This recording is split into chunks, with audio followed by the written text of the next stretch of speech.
following program has been classified G and is suitable for general viewing.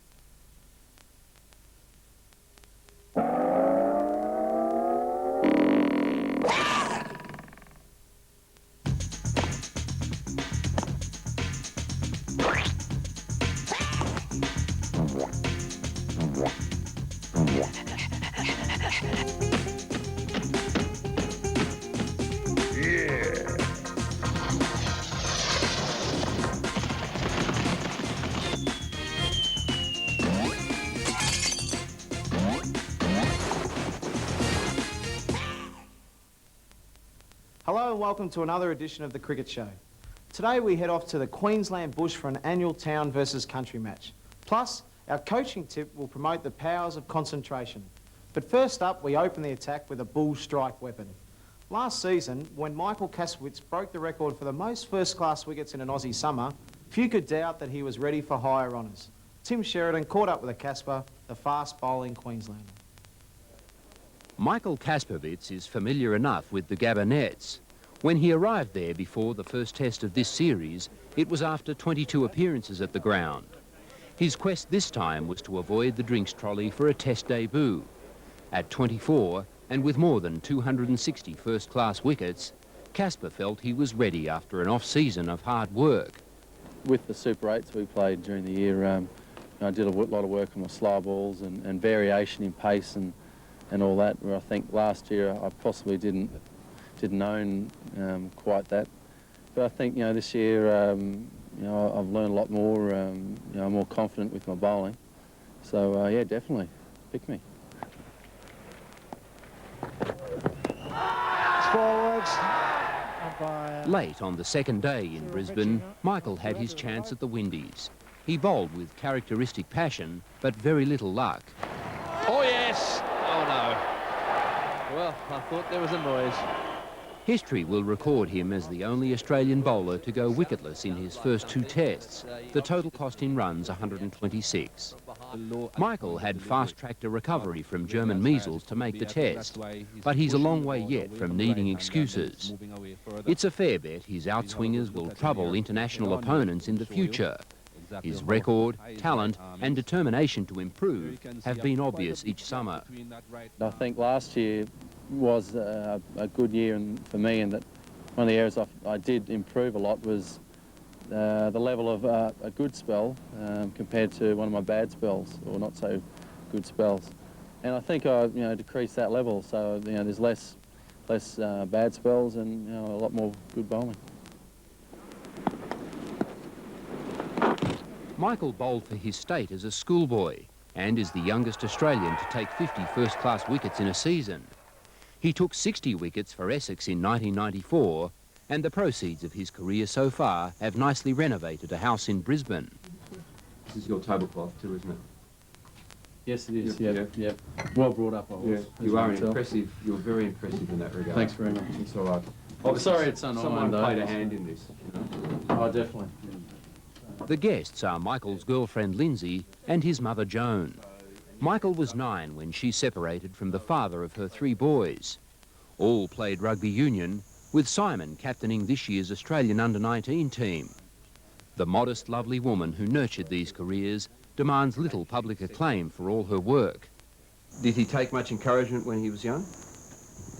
He didn't need any encouragement at all. He just loved playing and, He used to bribe my brothers, actually, to come and play with me. So you had to talk them into it, yeah? Yeah. I used to let them bat first and bat second, and I think the highest I might have paid was 20 cents.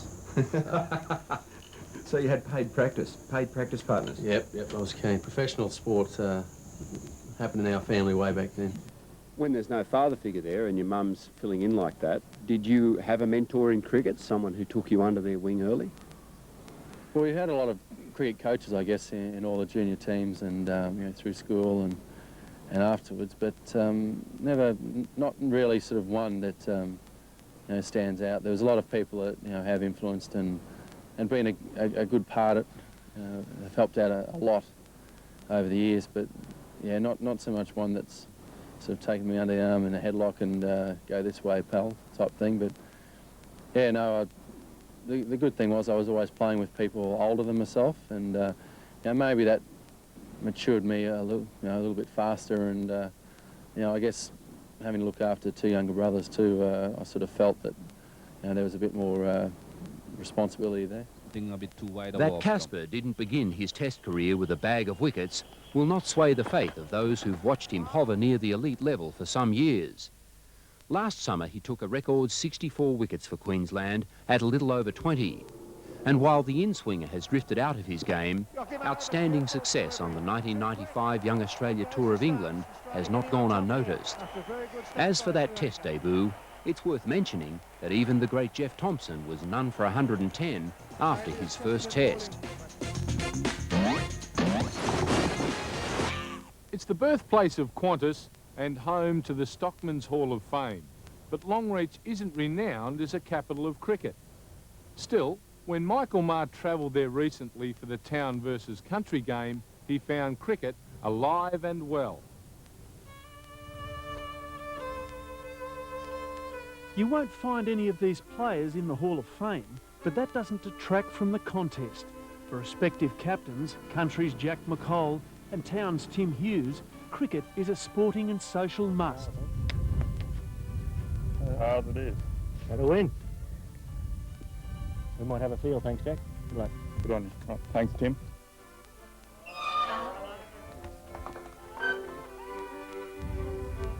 The Cockies hadn't won for a few years, but this year the team was stronger. With the summer rains late, many deferred coastal holidays to look after their stock. So keen as some, they'd find any excuse for a game. I drive 140 kilometres each way to town and then 140 home. And your brother? I believe he goes in further. He actually comes in 200 kilometres each way. Good players in this outback competition are at a premium. And after the opener goes to a classic catch from the town captain, Jack McColl's switch from towny to cocky in the off-season is looking critical. He could make the difference today. Oh yeah, actually he frequently makes the difference to whatever team he plays in.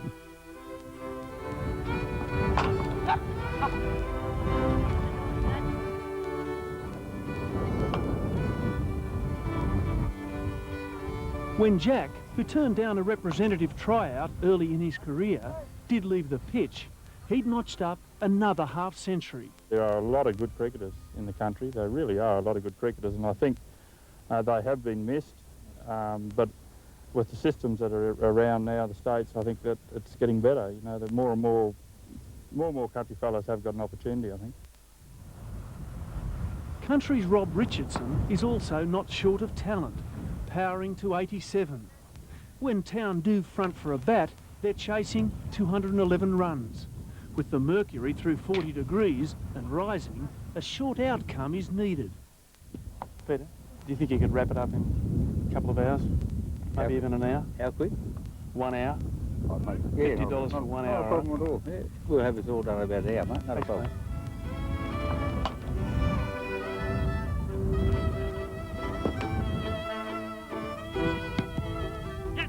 But just as Town looked like catching the station hands, wickets began tumbling. One retired hurt. Will he come back? On a day like today when it's hot as it is, I doubt it. Have you heard it's hot today? It's warm. Someone tell me. Yeah. So he might be in the pub. He could be. He was there last night.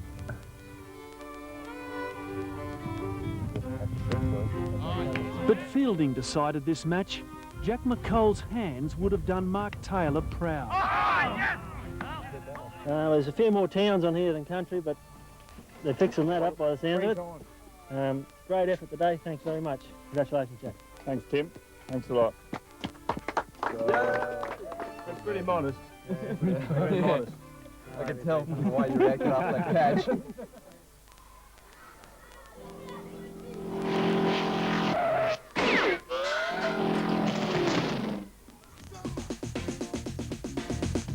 The Cricket Show and Toyota are giving you the chance to win a Toyota Paseo in our Mystery Player competition. Each test match, we'll be giving away $500 cash, plus a Toyota cricket kit worth $1,000 to one lucky person who correctly identifies the player blacked out in this picture. All you have to do is ring the corresponding number to the player you choose as your guess, and if you're right, you go into the draw for the kit and the cash. If you think that this week's mystery player is player 1, then ring 0055 60491. For player 2, ring 0055 60492. And for player 3, dial 0055 60493. Entries for this section close at the end of this test, and winners announced during our test cricket telecasts. At the end of the 5th test, all entries will go into the draw for a fantastic Toyota Paseo. The 5-speed 2-door Paseo Coupe has everything you'd expect in a sports car, including a compact disc player, sunroof, air conditioning, power windows and doors, and a sports steering wheel. All this and a powerful twin-cam 1.5-litre fuel-injected engine. So if you think you know your cricketers, then enter now and keep watching The Cricket Show.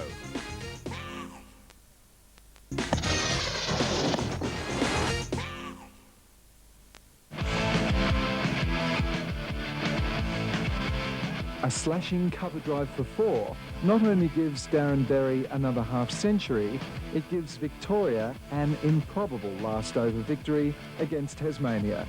A Shield summer is still alive, and the wicketkeeper who some said couldn't bat has proved them wrong again.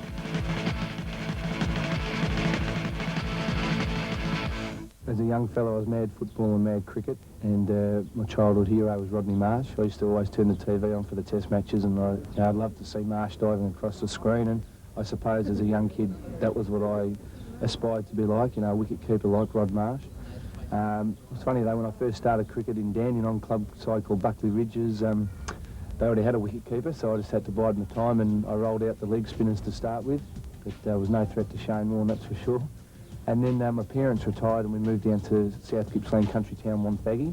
And when I went down there, I told them that I was a keeper and I had to keep. So that was where I sort of got my break, I suppose, and I was about 10 or 11 when I first put the gloves on, and that was where it all started. Darren Berry is only 26, but seems to have been around forever. Since making his Victorian debut at 19, he's taken more catches than all who have gone before. In an era of flashy cricketers wearing goatees and reputations they may not have yet earned, here is a player whose success comes from hard work and commitment. And he has endured through plenty of personal hardship. He lost his father at 20, his mother at 25. For Darren Berry, it was a shattering experience. They had moulded him, inspired him, driven him from the Victorian bush to the big smoke 3-4 times a week to help him realise a dream. Parents, selfless and loving, and suddenly they were gone. I was very close to my mother, and she went into hospital and was diagnosed with cancer, and 3 weeks later she was gone, you know, and I mean, that really knocked me around, and you know, Mum was probably a huge inspiration to my cricket, and I lost my father, as I said, 6 years ago. And Mum basically lived her life through me, and she really got a lot of pleasure out of my cricket. And I mean, like all mums, she was an extra proud mum, no mine. And you know, when she passed, I mean, that was a devastating time for me. And you know, it's sort of within myself, I thought, you know, I'm going to have a real special year this year for Mum. And then 2 months later, I was, you know, axed from the Victorian side. So it was a twofold thing, and yeah, it wasn't a real good 6 months for me there, and did a lot of soul searching. Motivated by memories and the need to battle on, Berry began the 1995-96 season brilliantly. 11 victims against the touring Pakistanis. But then a back injury kept him out of the Shield game, and the selectors had their excuse. Berry was replaced by Peter Roach, and despite a near mutiny by his teammates, the career of a fine gloveman was considered all but over.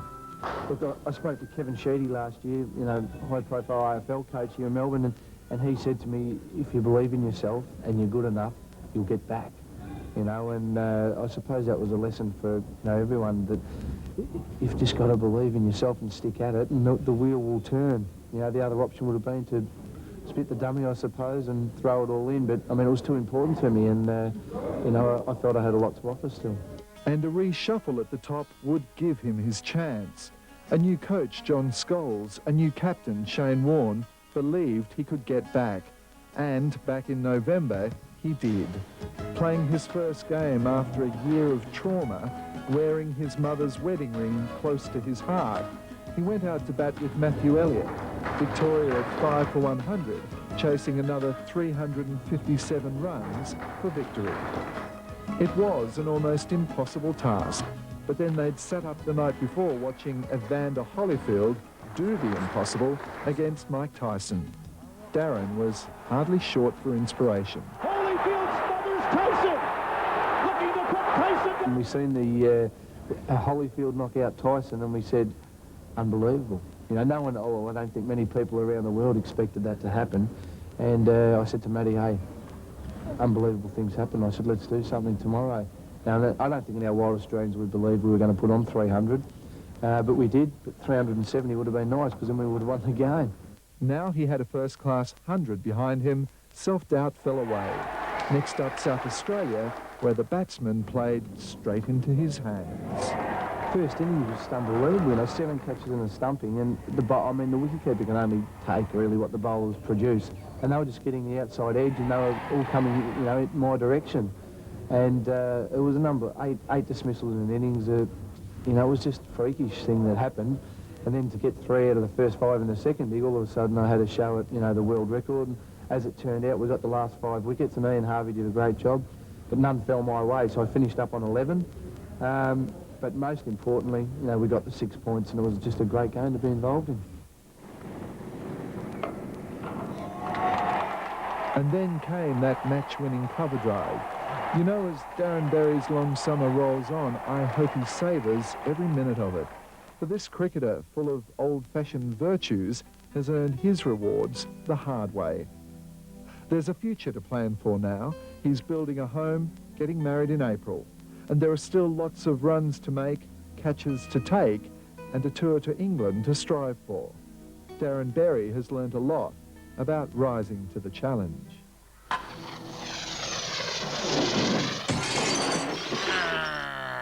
Kids. A very important facet of wicket-keeping in 4- and 5-day games is concentration. Scientifically, our body has only got 1 hour of concentration per day in it. It's very important for wicket-keepers to ration that over 6 hours so that our performance at 6 o'clock is as good as it was at 11 o'clock that day. To give yourself a break, or to give myself a break, to ration that concentration out, I like to involve myself in our fielding performance. I force myself to listen to Tubbsy Taylor's very ordinary jokes, and we practice our golf swings and things like that, knowing that we have to reconcentrate again in a couple of seconds' time.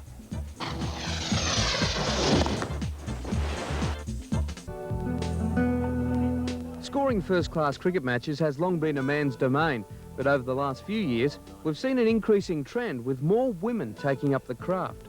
In Queensland, Judy Harris has been scoring up there, and in Western Australia a few years ago they had a lady who was particularly good as well, so 3 states have now done it. You mentioned the mothers in junior, they're the lifeblood of junior cricket by keeping it going, and the ladies do such a fine job, they keep a very good book. Ernie Cosgrove is one of the elite scorers of the cricketing world. He's been doing it now for 30 years, and today, for the first time ever, he has a woman as his working partner. 10,000 people here at North Sydney Oval. Don't say that. How did you sleep last night? It's a big day. It's a big start, isn't it? Yeah, I slept okay. It was I got up early this morning and I was all right until about half an hour before I left, and then I started getting the jitters. And when I actually walked up here this morning and sort of looked out, it was a bit nervy, but as I said, you're so busy when you get started, you sort of don't have time to worry about it. Marilyn is on debut, her first day in the big league, so to speak. But after 11 years in district cricket, this Mercantile Mutual Cup match between New South Wales and Western Australia won't be her last if she can help it. Well, ultimately I'd love to score a test for Australia, so fingers crossed. Hopefully it's only a matter of time. Ruth Kelleher also made her state scoring debut this summer. Born and raised in England, her love for the game began at a very young age. When I was 10 in England, I was a Manchester United supporter with another little girl who was 10. And we used to go to the football. And if you know England, Manchester, Old Trafford is across the other side of the road from the cricket ground. Yeah. And when the summer came, we didn't know where to go, what to do with ourselves, so we decided to go to the cricket. Marilyn took a while longer to be sold on the idea of cricket. Hated it when I was young. You hated it? Yeah, hated it. My parents dragged me around to cricket. My grandfather played, my father played, my brother played. And I didn't like it, but I went on a tour with my brother. He was playing junior cricket down to Melbourne, and when I came back I decided I really loved it and asked to get involved, and Hawkesbury wanted a first grade scorer, so I sort of started right there. Time to pull the stumps on this edition of the Cricket Show. Make a date to join us next time when we say come in spinner to David Freedman and take a look at the domestic game in Pakistan, and also road test a state-of-the-art scoreboard. We'll see you then.